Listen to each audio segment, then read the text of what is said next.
नमस्कार, मैं डॉक्टर रजनीश कुमार आप सभी का एक बार फिर से हार्दिक स्वागत करता हूं। आज के वीडियो लेक्चर में हम ईएमआरएस, टीजीटी और पीजीटी ऑब्जेक्टिव प्रश्न पत्र पर चर्चा करेंगे, जो कि मेंस के अंतर्गत पूछे गए थे। तो विद्यार्थियों, हम उम्मीद करते हैं कि आपने इस वीडियो लेक्चर के पहले ही क्वेश्चन पेपर को देख लिया होगा, अलग-अलग प्लेटफॉर्म पर इसके उत्तरों को भी देखा होगा और अपने से भी एग्जाम के बाद उत्तर को मिलाया होगा। हम इस प्रश्न पत्र को इस उम्मीद के साथ देख रहे हैं कि आगामी जो भी परीक्षाएं निर्धारित हैं, उसमें अगर 2-4 क्वेश्चन इस प्रश्न पत्र से पूछ लिए जाएं, तो हमारे विद्यार्थी उसमें पीछे न रहें, अच्छा परफॉर्मेंस करें। और जिन भी प्रश्नों को लेकर, उनके उत्तरों को लेकर आपको कन्फ्यूजन होगा, वो भी सारी चीज़ें यहाँ पर हम दूर करने की कोशिश करेंगे। जैसा कि आप जान रहे हैं कि ईएमआरएस, टीजीटी और पीजीटी ऑब्जेक्टिव पैटर्न पर जो मेंस का क्वेश्चन पेपर था, उसमें पहला क्वेश्चन पैराग्राफ पर आधारित था और ये पैराग्राफ किसी महत्वपूर्ण रचनाकार के ऊपर या फिर किसी महत्वपूर्ण निबंधकार के निबंधों पर आधारित था। पैराग्राफ एक दिया गया है जिसको पढ़ने से ऐसा लगेगा कि आप मुंशी प्रेमचंद के बारे में पढ़ रहे हैं। वह अभी मुश्किल से 15 का था कि घर वालों ने उसका विवाह कर दिया, जो कि बहुत ही दुर्भाग्यपूर्ण रहा। 16 का होते होते पिताजी गृहस्थी का सब बोझ लड़के पर डालकर परलोक सिधारे। फलतः उस वर्ष वह मैट्रिक की परीक्षा भी नहीं दे पाया। अगले साल परीक्षा में बैठा, द्वितीय श्रेणी में पास तो हो गया, लेकिन कॉलेज में प्रवेश न मिल पाया। पर हाँ, संयोग से बनारस के पास ही चुनार के एक स्कूल में मास्टरी मिल गई और 1899 से स्कूल की मास्टरी का जो सिलसिला चला, वह पूरे 22 साल यानी 1921 तक चला। मुंशी जी ने गांधी जी के आह्वान पर गोरखपुर के सरकारी स्कूल से इस्तीफा दिया। नौकरी करते हुए ही उन्होंने इंटर और बीए पास किया। तो ये पैराग्राफ आपके दिमाग में बैठ गया होगा कि प्रेमचंद पर आधारित है। अब इसी पैराग्राफ पर क्वेश्चन पूछे गए हैं, जिनके उत्तरों को हम केवल देखेंगे कि निम्नलिखित में से सही कथन नहीं है। तो यहाँ पर बताया गया कि अपने पिताजी के निधन के समय वह वयस्क था, जबकि पैराग्राफ में बताया गया कि वह सिर्फ 15 साल का था। ठीक है। उसने इंटर और बीए की परीक्षा उत्तीर्ण की। कैसे उत्तीर्ण की? नौकरी करते करते। वह मैट्रिक की परीक्षा नहीं दे पाया क्योंकि पिताजी का निधन हो गया था। उस पर गृहस्थी का बोझ आ गया क्योंकि उसके पिताजी का देहांत हो गया। सब पैराग्राफ पर आधारित है। द्वितीय श्रेणी में पास हो जाने के बाद भी वह कॉलेज न जा सका क्योंकि उसको कॉलेज में दाखिला नहीं मिल पाया था। ये 5 प्रश्न थे जो कि पैराग्राफ पर आधारित थे। अब जो मेन प्रश्नों की शुरुआत हो रही है, यहाँ पर आप देखेंगे कि पूछा गया कि निम्नलिखित में व्यंजन संधि वाला शब्द नहीं है। तो जो ऑप्शन में दिए गए हैं, परिच्छेद है, षडानन है, मनस्ताप जो दिया गया है वो विसर्ग संधि है इसमें, और जो चौथा दिया गया उच्चारण। मान लीजिए आप आगे एग्जाम में जाते हैं, परिच्छेद पूछ लिया जाए, षडानन पूछ लिया जाए, उच्चारण पूछ लिया जाए, तो कौन सी संधि है? व्यंजन संधि है और मनस्ताप में विसर्ग संधि है। सही जवाब इसका ऑप्शन तीसरा है। एक बहुत ही नए ढंग का प्रश्न यहाँ पर पूछा गया, जबकि हमने आचार्य रामचंद्र शुक्ल को लेकर आप सभी से अलग अलग तरीके से बातचीत की थी, कई दृष्टिकोणों से चर्चा की थी, फिर भी एक नया प्रश्न यहाँ पर दिखाई पड़ा कि रामचंद्र शुक्ल ने हिंदी साहित्य का इतिहास में आधुनिक काल के पूर्व गद्य की अवस्था के अंतर्गत ब्रज भाषा गद्य लेखकों का वर्णन किया है। ऑप्शन दिया गया 2, 3, 4, 5। तो जब आप आचार्य रामचंद्र शुक्ल का हिंदी साहित्य का इतिहास पढ़ेंगे तो उन्होंने 4 लेखकों का पूरा क्रम देकर वर्णन किया हुआ है। सही जवाब हो गया ऑप्शन तीसरा। हालांकि कुछ विद्यार्थियों ने गोकुलनाथ इत्यादि का भी जिक्र किया कि 252 वर्षों की वार्ता, 84 वर्षों की वार्ता ब्रज भाषा गद्य के अंतर्गत है कि नहीं। शुक्ल जी ने इसका भी उल्लेख किया है, लेकिन कोई नंबरिंग नहीं दिया।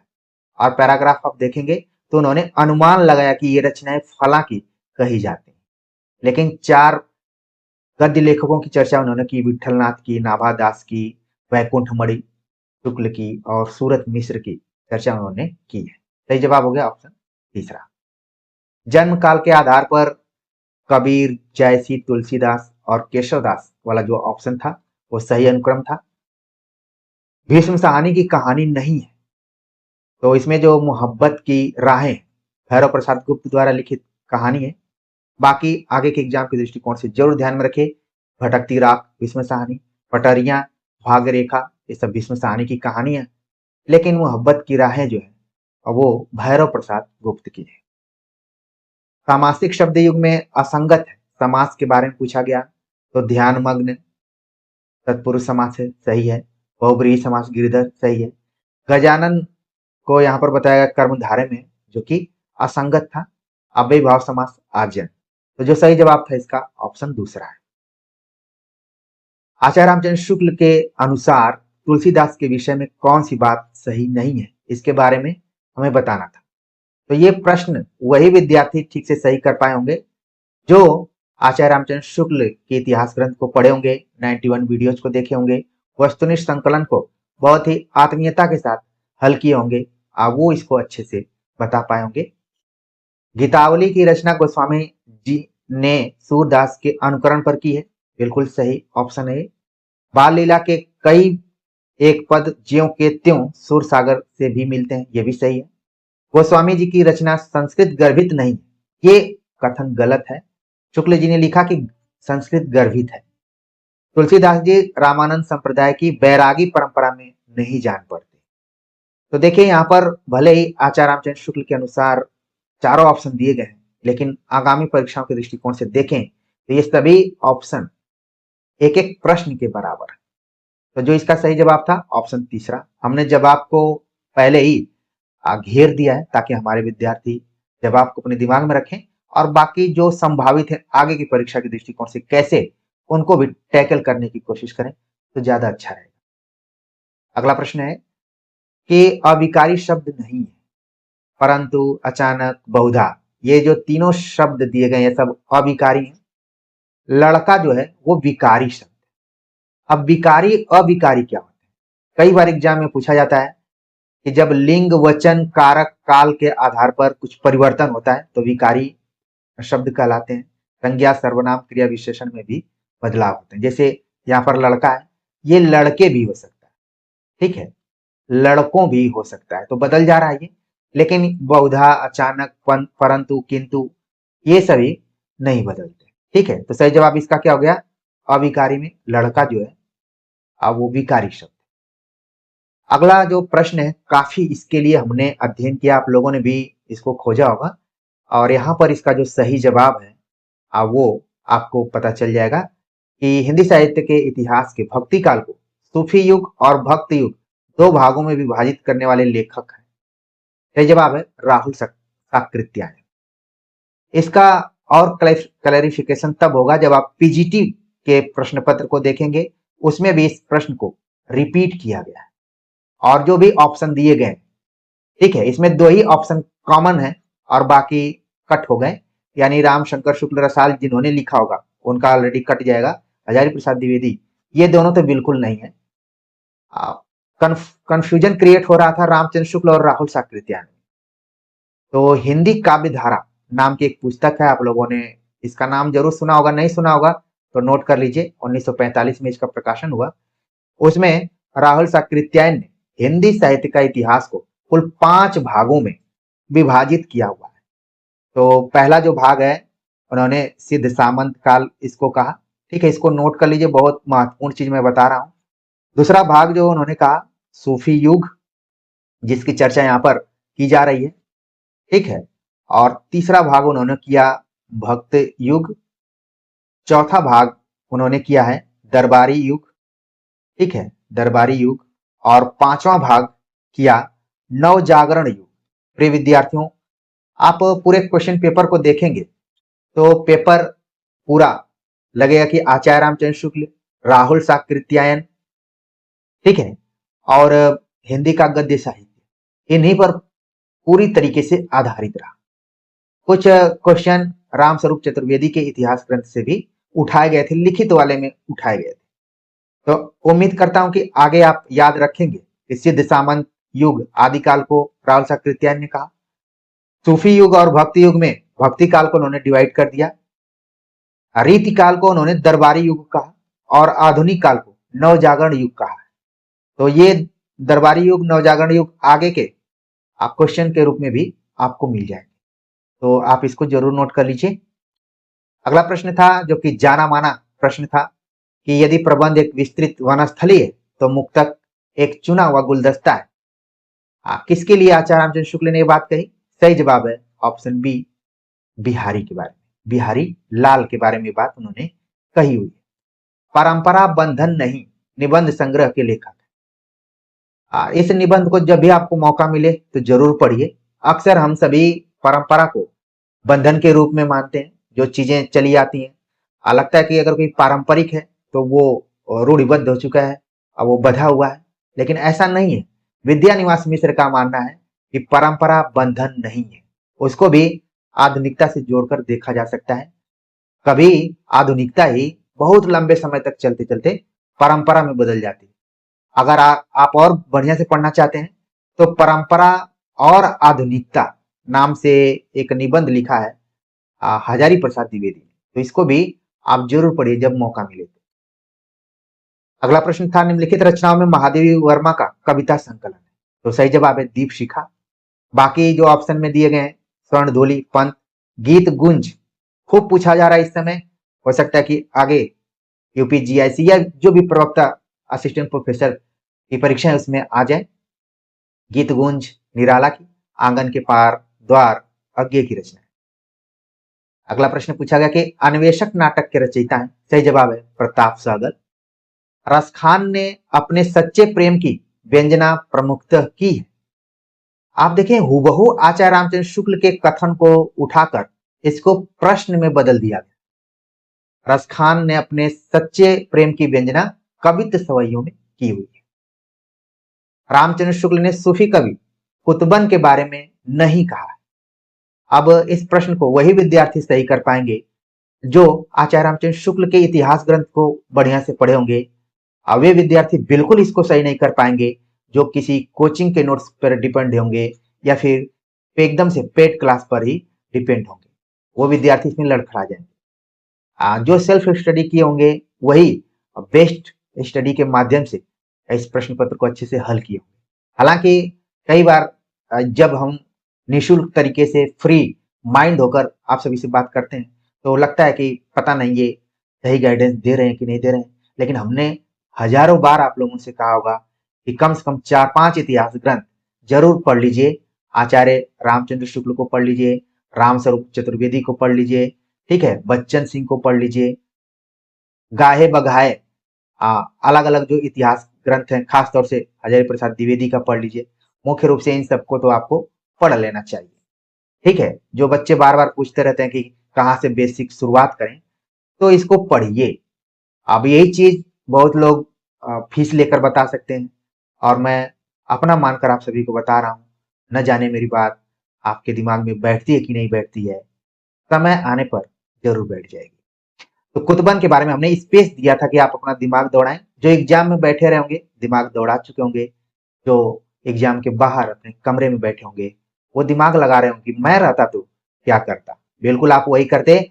ऑप्शन तीसरा इसका सही जवाब है। बाकी ऊपर के जितने भी दोनों ऑप्शन सही है, तीसरा भी चौथा ऑप्शन भी सही है। 16वीं शताब्दी यहाँ पर होना चाहिए, जिसको कि एग्जामिनर ने जो पेपर जिसने बनाया है उसने गुगली फेंकते हुए इसको 16वीं शताब्दी 14वीं शताब्दी कर दिया, जबकि होना क्या चाहिए था 16वीं शताब्दी।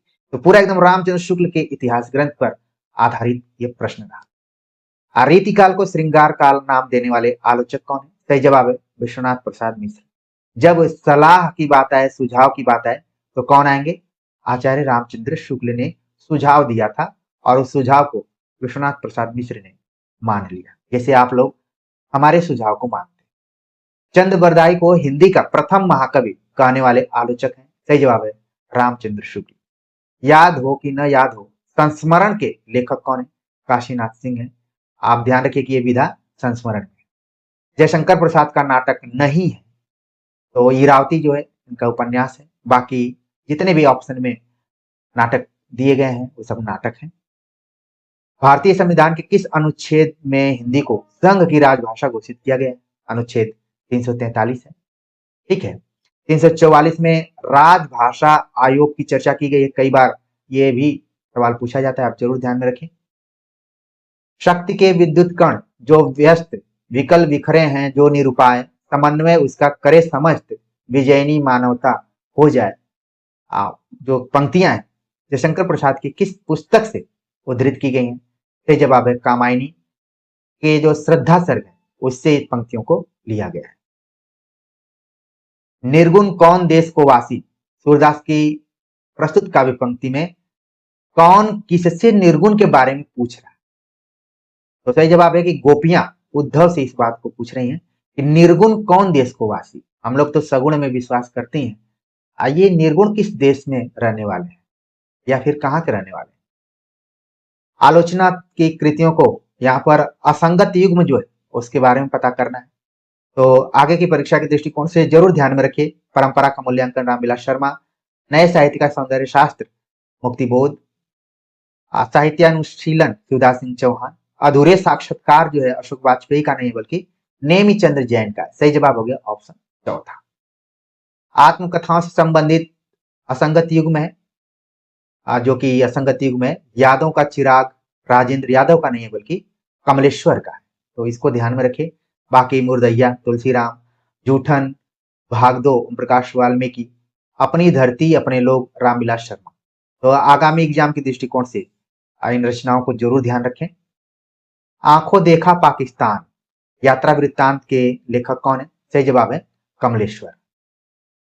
पर्यायवाची शब्द समूह दिया गया है, असंगत हमें बताना है। गंगा का दिया गया है, बिल्कुल ये सही है। चंद्र का दिया गया वो भी सही है। कामदेव का सही है। असंगत कौन है? कमल का दिया गया अरविंद, उत्पल, इंदिवर तक तो सही है। वारिद मतलब बादल होता है यहाँ पर। ठीक है, तो इस वजह से यह असंगत हो गया। सही जवाब हो गया ऑप्शन चौथा। हिंदी साहित्य के आदिकालीन साहित्य के नामकरण के बारे में असंगत युग्म कौन सा है हमें बताना है।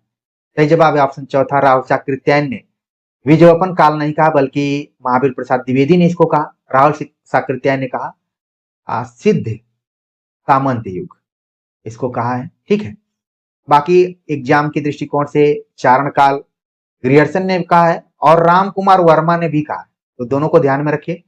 वीरगाथा काल बताने की जरूरत नहीं है, आदिकाल भी बताने की जरूरत नहीं। मतलब आपको याद है, ये नहीं कि बताने की जरूरत नहीं है, बताने की जरूरत नहीं है तो याद ही न रखें, आप जानते हैं। कंठ से उच्चारित होने वाला वर्ण नहीं है, तो यहाँ पर सही जवाब है ढ, जो कि क्या है मूर्धन्य है। क ख ग तीनों ये ध्वनियां जो है ये क्या है कंठ से उच्चारित होने वाले वर्ण है। एक बड़ा ही नया प्रश्न यहाँ पर देखने को मिला। हिंदी भारतवर्ष के एक बहुत विशाल प्रदेश की साहित्य भाषा है, प्रस्तुत मत किसका है?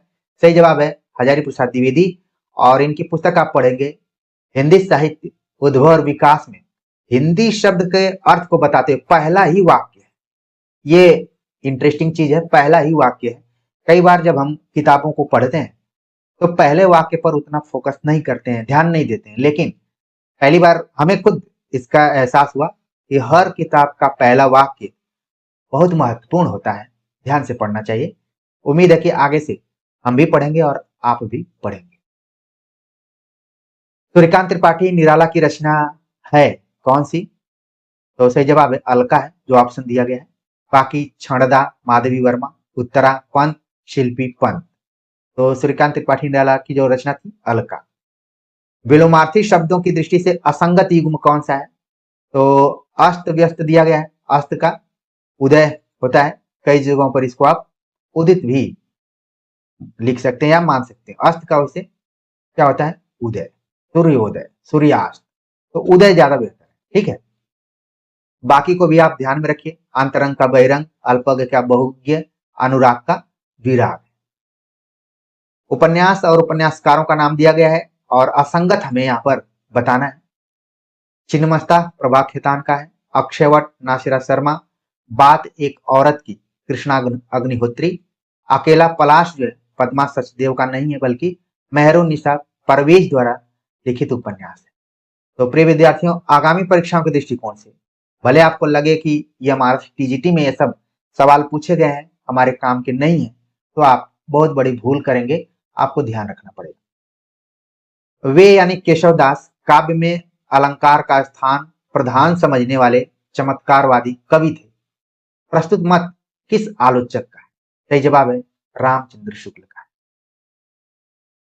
निम्नलिखित कवियों में भक्ति काल की ज्ञानाश्रयी काव्य धारा का कवि नहीं है। तो जो ऑप्शन दिया गया है उसमें हरिदास जो है वो एक तरीके से आप देखेंगे कृष्ण भक्ति शाखा से रिलेटेड है, बल्कि अलग उनका एक संप्रदाय हरिदासी संप्रदाय, उससे उनका जुड़ाव है। ज्ञानाश्रयी काव्य धारा में देखेंगे तो रैदास, धर्मदास, सुंदरदास का नाम लिया जा सकता है। तो सही जवाब हो गया ऑप्शन चौथा।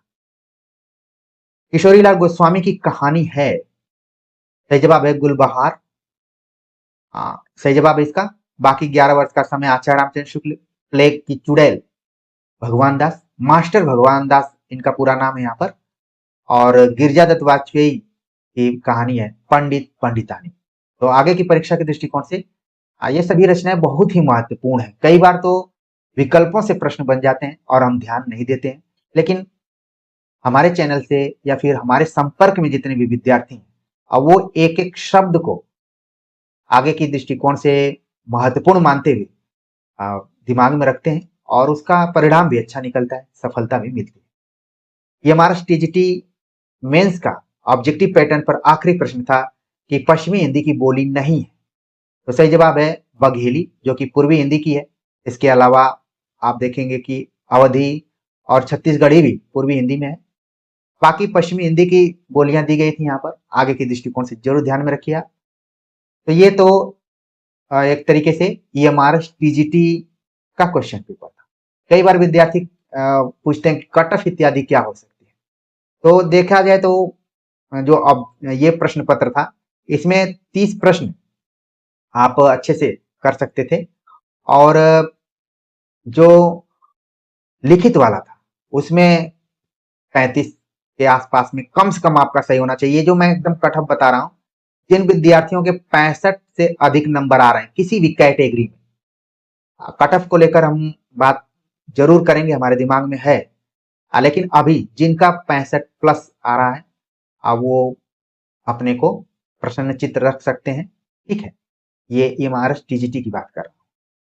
एक नजर हम पीजीटी के क्वेश्चन पेपर पर भी देख कर लेते हैं, और अच्छा मुझे ये लगा कि विद्यार्थियों ने अपना समझते हुए पेपर को भेजा, व्हाट्सएप किया हुआ था। और यहाँ पर जो आप गद्यांश देख रहे हैं वो आचार्य रामचंद्र शुक्ल के निबंध से ही लिया गया है। शुक्ल जी कितने महत्वपूर्ण है आप सभी की परीक्षाओं के दृष्टिकोण से, उसके लिए किसी प्रमाण की जरूरत नहीं है। पूरा ये हमारा TGT PGT KVS NVS TGT PGT का जो पेपर था उसका ये प्रमाण है। वो जो जो से चीख चीख के बता रहा है कि शुक्ल जी आपके एग्जाम के दृष्टिकोण से बहुत ही महत्वपूर्ण है। बीच में शुक्ल जी को लेकर अप्रासंगिक लोग बताना शुरू कर दिए थे कि शुक्ल की किताब पढ़ने की कोई जरूरत नहीं, लेकिन हमने जब से इस चैनल की शुरुआत की, आज से 4 साल 5 साल पहले से शुक्ल जी को लेकर हमने काफी मेहनत की हुई है। वो सारी चीजें आप लोग जानते हैं। तो ये पैराग्राफ दिया गया था कि शासन की पहुंच प्रवृत्ति और निवृत्ति की बाहरी व्यवस्था तक ही होती है, उनके मूल या मर्म तक उनकी गति नहीं होती। भीतरी या सच्ची प्रवृत्ति निवृत्ति को जागृत रखने वाली कविता है जो धर्म क्षेत्र में भक्ति भावना को जगाती रहती है। भक्ति धर्म की रसात्मक अनुभूति है। अपने मंगल और लोक के मंगल का संगम उसी के भीतर दिखाई देता है। इस संगम के लिए प्रकृति के क्षेत्र के बीच मनुष्य को अपने हृदय के प्रसार का अभ्यास करना चाहिए। जिस प्रकार ज्ञान नर सत्ता के प्रसार के लिए है, उसी प्रकार हृदय भी। रागात्मिका वृत्ति के प्रसार के बिना विश्व के साथ जीवन का प्रकृत सामंजस्य घटित नहीं हो सकता। जब मनुष्य के सुख और आनंद का मेल शेष प्रकृति के सुख सौंदर्य के साथ हो जाएगा, उसकी रक्षा का भाव तृण गुल्म वृक्षलता पशु पक्षी कीट पतंग सबकी रक्षा के भाव के साथ समन्वित हो जाएगा, तब उसके अवतार का उद्देश्य पूर्ण हो जाएगा और वह जगत का सच्चा प्रतिनिधि हो जाएगा। काव्य योग की साधना इसी भूमि पर पहुंचाने के लिए। तो जैसा कि आप जानते हैं, आचार्य रामचंद्र शुक्ल के ज्यादातर निबंध भाव और मनोविकार पर आधारित होते हैं और चिंतन बुद्धि को भी उसमें कभी कभी समावेशित किया जाता है। अब इस पैराग्राफ के आधार पर सवाल पूछा गया कि अपने मंगल और लोक मंगल का संगम दिखाई देता है। धर्म की रसात्मक अनुभूति भक्ति में, शासन की पहुंच होती है प्रवृत्ति और निवृत्ति की बाहरी व्यवस्था तक। मनुष्य को अपने हृदय का प्रसार करना चाहिए लोक मंगल के लिए। निम्नलिखित में सही कथन है, तो मनुष्य को अपने हृदय के प्रसार का अभ्यास करना चाहिए। मनुष्य के अवतार का उद्देश्य पूर्ण हो जाएगा और वह जगत का सच्चा प्रतिनिधि हो जाएगा जब उसकी रक्षा का भाव प्रकृति के रक्षा के साथ साथ तृण गुल्म वृक्षलता पशु पक्षी कीट पतंग सबकी रक्षा के भाव के साथ समन्वित हो जाएगा, तभी मनुष्य सही में मनुष्य कहलाएगा। अगर मनुष्य केवल अपने को इस भीड़ में कुचलते हुए आगे बढ़ने की कोशिश करेगा तो आगे तो बढ़ जाएगा, लेकिन इस मनुष्यता की बात की जा रही है, सच्चे प्रतिनिधि की बात की जा रही है, वो नहीं हो पाएगा। बहुत बड़ी बात इस पैराग्राफ में कही गई थी।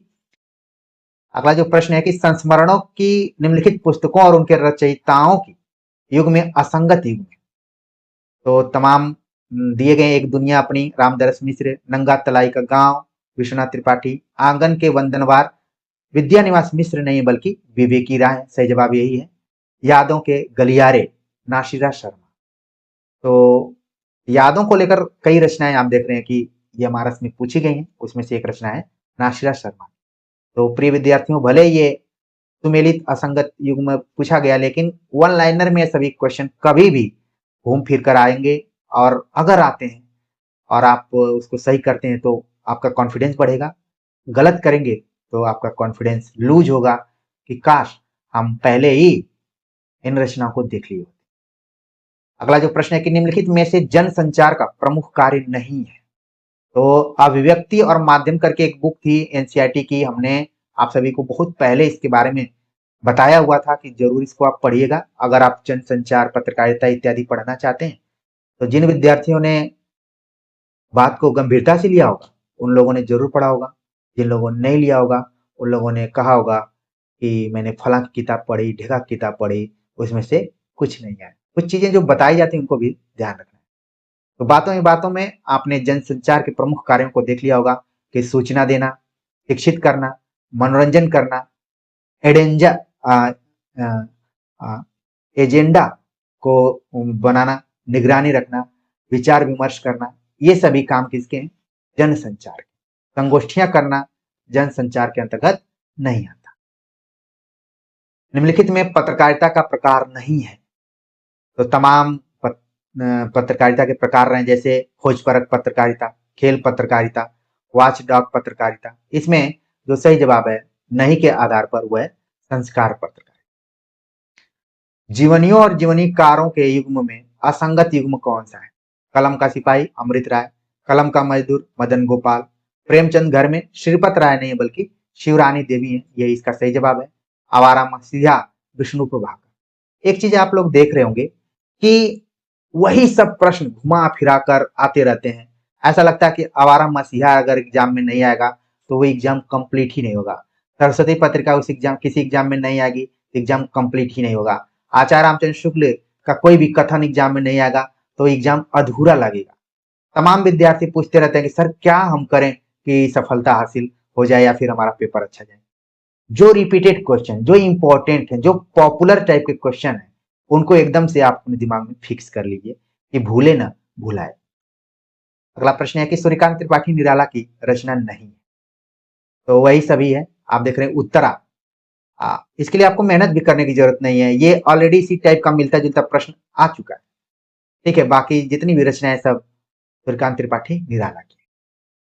नया प्रश्न कुछ पंक्तियां थी जो कि विद्यार्थियों को थोड़ा सा झकझोरने की कोशिश की। यह अनुभव अद्वितीय जो केवल मैंने जिया सब तुम्हें दिया। काव्य पंक्तियों के रचयिता कौन है? सही जवाब है ऑप्शन पहला अज्ञेय। रामचंद्र शुक्ल के अनुसार बिहारी के बारे में सही नहीं है, कवि बिहारी के बारे में कौन सी बात है जो सही नहीं है। इस प्रश्न को जब मैंने देखा तो मुझे थोड़ी और जानकारी हुई और मुझे लगा कि जब मैं विद्यार्थियों से बातचीत करूंगा, हमारे विद्यार्थी ऑलरेडी भले इस प्रश्न पत्र को अलग अलग जगहों पर देखे होंगे, पढ़े होंगे, लेकिन एक जो क्वालिटी यहाँ पर पढ़ने की और दिमाग में रखने की, वो शायद ही आपको खरीदने से मिले। तो इसी लिए हमने पूरा आराम से आपको प्रश्न पत्र हल कराने की कोशिश की।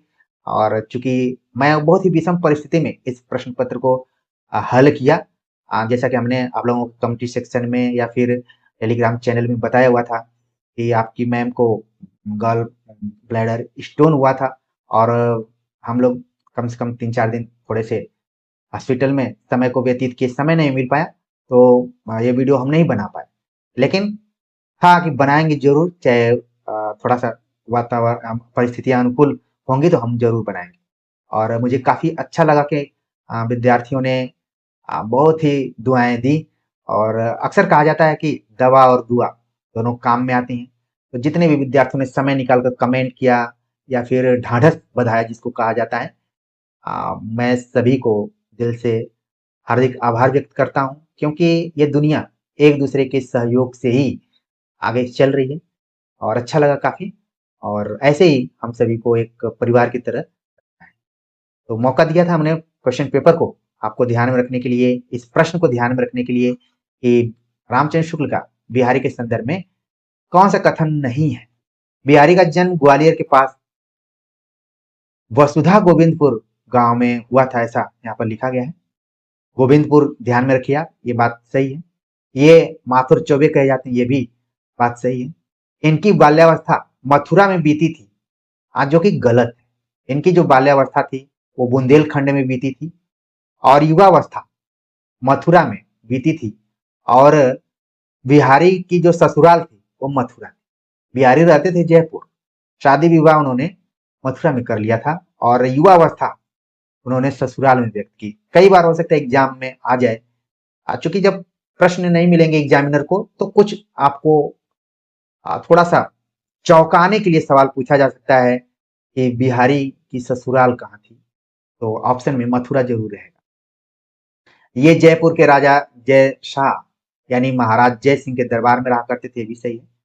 तो आपने देखा कि जो भी पेपर बनाया हुआ है थोड़ा सा चौंकाने की कोशिश जरूर किया है, चाहे वो कुतुबन के संदर्भ में जो प्रश्न था 16वीं की जगह 14वीं कर दिया गया। यहाँ पर बहुत ही अच्छे से इस प्रश्न पत्र को हल मतलब सेट करने की कोशिश की गई। अच्छा प्रश्न था ये।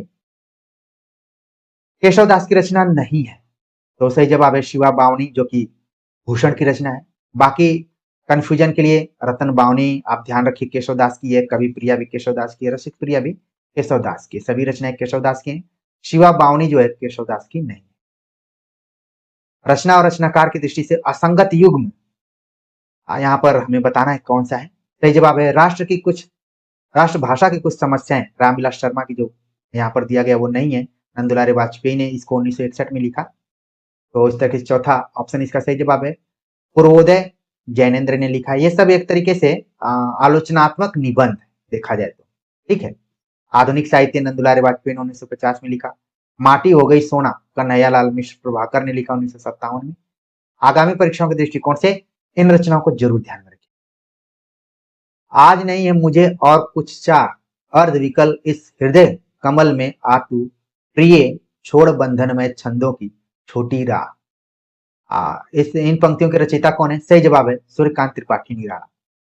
तो जब भी मुक्त छंदों की बात की जाए, बंधन मैं छंद मैं थोड़ा मुक्त छंद की बात की जाए तो आपके दिमाग में एक आना चाहिए कि सूर्यकांत त्रिपाठी निराला हो सकते हैं। सही जवाब है इसका ऑप्शन दूसरा। और ये कविता ली गई है अनामिका नामक जो काव्य संग्रह है उसे ये कविता ली गई है और कविता का नाम है प्रगल्भ प्रेम। प्रेम भी आप देख रहे हैं कि प्रगल्भ। अरुण अधरों की पल्लव प्रात, मोतियों सा हिलता हिमहास, पंक्तियों के रचयिता कौन है? सही जवाब है सुमित्रा नंदन पंत। ये बड़ा ही क्वेश्चन राहुल साकृत्यायन से खूब सवाल पूछे गए एमआरएस के एग्जाम में। तो सिद्ध सामंत युग आदिकाल को किसने कहा है? राहुल साकृत्यायन ने। तो आप बता देंगे तुरंत। झिलमिल झगड़ा झुलते बाकी रही न काव, गोरख अटके कालपुर कौन कहावे ताव। तो इसका जो यहाँ पर सही जवाब है ऑप्शन तीसरा है कबीरदास। रचना और रचनाकार के दृष्टिकोण से असंगत युग्म कौन सा है? विद्या सुंदर भारतेंदु का है, आरेल का विकट खेल बालकृष्ण भट्ट, प्रहलाद चरित लाला श्रीनिवास दास का ये नाटक है, भारत दुर्दशा भारतेंदु ने भी लिखा है और प्रताप नारायण मिश्र ने भी लिखा है। तो अभी के जो प्रश्न में भारतेंदु मिश्र प्रताप नारायण मिश्र दिया हुआ है ये भी सही है। और ये प्रश्न आप देखेंगे एकदम से आचार्य रामचंद्र शुक्ल के इतिहास ग्रंथ से सीधे सीधे इसको उठाया गया। ठीक नीचे भी शुक्ल जी के ही कथन से क्वेश्चन को उठा लिया गया कि सूरदास के विषय में सही नहीं है। सूरसागर में जगह जगह दृष्टिकूट वाले पद मिलते हैं, सही है। यह विद्यापति का अनुकरण नहीं है, विद्यापति का अनुकरण है। शुक्ल जी का इतिहास ग्रंथ पढ़ेंगे तो आपको हुबहू पंक्ति मिल जाएगी। एग्जामिनर ने नहीं शब्द को लगा दिया है। सारंग शब्द को लेकर सूर ने कई जगह कूट पद कहे हैं, ये भी सही है। सूर की बड़ी भारी विशेषता है नवीन प्रसंगों की उद्भावना।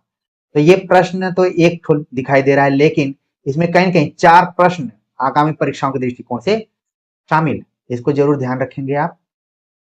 प्रकाशन वर्ष के दृष्टिकोण से महादेवी वर्मा की रचनाओं का सही अनुक्रम यहाँ पर हमें बताना है। तो ऑप्शन चौथा है निहार, निर्जा, दीपशिखा, क्षणदा। 1930 में निहार, निर्जा 1935, दीपशिखा 1942 और 1956 में क्षणदा नाम की रचना आई है महादेवी वर्मा की। ठीक है, अगला जो प्रश्न है कि रीतिकाल के साहित्य को रीतिबद्ध, रीति सिद्ध और रीति मुक्त में किसने विभाजित किया? सही जवाब है विश्वनाथ प्रसाद मिश्र। फिर से जिस प्रश्न की मैं बात कर रहा था राहुल साकृत्यायन से पूछा गया, फिर से वही पूछा गया, हिंदी साहित्य के भक्ति काव्य को सूफी युग और भक्ति युग नाम किसने दिया है? तो आपको अगर टीजीटी वाला ऑप्शन याद रहा होगा तो रामचंद्र शुक्ल तो वहां पर कॉमन था और राहुल साकृत्यायन कॉमन था, बाकी सब नहीं थे। तो ऑलरेडी यहाँ पर भी ये लोग कट हो गए। सही जवाब है राहुल साकृत्यायन। और जो हमने लिखवाया था कि उन्होंने सिद्ध सामंत युग कहा, सूफी युग कहा, भक्ति युग कहा और दरबारी युग कहा और नवजागरण युग कहा। तिरस्कृत नामक आत्मकथा के लेखक कौन है? सूरजपाल चौहान। सुमित्रा नंदन पंत की रचनाओं में उनका काव्य संग्रह है वो है युगपत। बाकी आप देख रहे हैं कि नाटक, गीत नाट्य, काव्य नाटक इस तरीके से है। जयशंकर प्रसाद की रचना नहीं है, वो है गीत गुंज, जो कि ऊपर अभी आपने देखा कि निराला का था। भीष्म साहनी का निम्नलिखित में से कौन सा नाटक चेकोस्लोवाकिया में प्रचलित किसी लोक कथा को आधार बनाकर लिखा गया? तो वो है हानुश, जो कि जेएनयू एमए के पाठ्यक्रम में शामिल है। जो विद्यार्थी होंगे जरूर पढ़े होंगे। उसमें एक व्यक्ति घड़ी बनाने की कोशिश करता है, ठीक है, वहीं की स्टोरी को लिया गया है। कवि भूषण द्वारा रचित नहीं है तो रतन बावनी, जिसका उल्लेख अभी हमने किया कि केशवदास का है। बाकी जितनी भी रचनाएं सब कवि भूषण द्वारा लिखित। अगला प्रश्न फिर से राहुल साकृत्यायन से आ गया कि हिंदी साहित्य के आधुनिक काल को नवजागरण युग नाम देने वाले साहित्यकार हैं, वो है राहुल साकृत्यायन। ठीक है, तो ये 2-3 क्वेश्चन जो राहुल साकृत्यायन से थे आपके लिए नए हो सकते हैं और इनके उत्तरों को खोजने में मशक्कत भी करना पड़ा होगा, ऐसी उम्मीद की जा सकती है।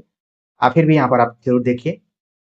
अगला प्रश्न है कि ईमानदार, संस्कारमयी, संतुलित, नई, गहरी विवेक चेतना अभय होकर अपने वास्तविक मूलगामी निष्कर्षों तक पहुंची।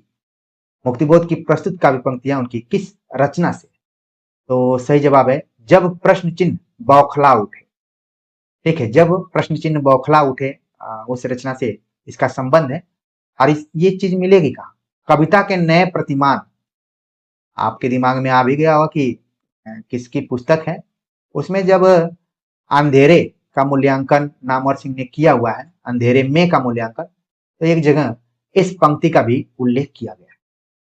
आप देखेंगे कि यूं ही क्वेश्चन नहीं बनते हैं, कहीं न कहीं जो मूल किताबें हैं, जो लोकप्रिय किताबें हैं, चाहे आलोचना की हों, किसी भी एरिया की हों, विधा की हों, उन्हीं से प्रश्न पूछे जाते हैं। इसलिए आप लोग इधर उधर ज्यादा न ध्यान देकर मूल किताबों को पढ़ने की कोशिश जरूर कीजिए। अगला प्रश्न है कि चंद्रगिरी के राजा गणपति देव के पुत्र के कंचन नगर के राजा रूप मुरारी की राजकुमारी पर मोहित होने का चित्रण किस रचना में? सही जवाब है मृगावती। आप अगर वस्तुनिष्ठ संकलन पुस्तक पढ़े होंगे तो जरूर इस क्वेश्चन को लेकर हमने थोड़ा आपको गाइड करने की कोशिश की थी, दृष्टि देने की कोशिश की थी। वो किताब लिखने का कारण ही रहा कि हमारे विद्यार्थी आचार्य रामचंद्र शुक्ल से डरे नहीं, भयभीत न हो, उनसे दूर न भागें, कोचिंग की तरफ मूव न करें, अपने अंदर आत्मविश्वास लाएं। और इसीलिए किताब लिखी गई, न कि उससे कोई किसी की विद्वत्ता नजर आएगी। चीजों को जरूर आप लोग समझ पा रहे हो। अगला प्रश्न है कि भारतेंदु हरिश्चंद्र की रचना नहीं है, तो सही जवाब है दमयंती स्वयंवर, जो कि बालकृष्ण भट्ट की रचना है। बाकी जितनी रचनाएं दी गई हैं सब भारतेंदु हरिश्चंद्र की रचना और रचनाकार की दृष्टि से असंगत युग में यहाँ पर हमें बताना है। भाग रेखा भीष्म साहनी की है। कुहासा रांगे राघव की नहीं बल्कि अमरकांत की कहानी है। अभिमन्यु की आत्महत्या राजेंद्र यादव। जानवर और जानवर मोहन राकेश। तो इन रचनाओं को आगे की परीक्षा के दृष्टिकोण से जरूर आप ध्यान में रखेंगे। अगला प्रश्न फिर से राहुल साकृत्यायन से आ गया। न जाने ऐसा कोई लग रहा है जो कि राहुल साकृत्यायन पर पीएचडी किया हो, उसी को पेपर बनाने का मौका मिला हो और उसको लगा होगा कि ये मौका हाथ से नहीं जाने देना है। राहुल साकृत्यायन से जितना भी क्वेश्चन है बना दिया जाए। तो रीतिकाल को राहुल साकृत्यायन ने क्या कहा था? हमने जो 5 भागों में विभाजित है उसमें दरबारी युग की चर्चा हमने की थी। सही जवाब हो गया ऑप्शन तीसरा। कवित्व निर्माण के बीज रूप विशिष्ट संस्कार को शक्ति कहते हैं, ये किसका कथन है? सही जवाब है आचार्य मोहम्मद। प्रकाशन वर्ष की दृष्टि से आत्मकथाओं का सही अनुक्रम हमें बताना है। कस्तूरी कुंडल बसे, मैत्रेय पुष्पा, एक कहानी अभी मनु भंडारी, पिंजरे की मैना चंद्रकिरण सुन रक्षा करके हैं, जमाने में हम निर्मला जैन। क्रमशः 2002, 7, 8 और 15 में ये आत्मकथाएं आई हुई थी। सही जवाब है ऑप्शन पहला। कौन सा कथन सही नहीं है? ये आप देखेंगे कि आचार्य विश्वनाथ द्वारा रस इत्यादि को परिभाषित करने की कोशिश की गई है। तो उसमें कहा गया कि रस अखंड है, रस स्वप्रकाश है, रस लोकोत्तर आनंदमय है, रस ब्रह्मा स्वाद सहोदर करके है, ये बात कही गई। तो यहाँ पर लिख दिया गया नहीं, ये ऑप्शन क्या हो गया? गलत हो गया। तो ये प्रश्न खूब पूछा जाता है। आप अगर आरपीएससी का एग्जाम दिए होंगे वहां पर भी ये सवाल आया हुआ है। मुझे याद आ रहा है कि पीवाईक्यू में आया है।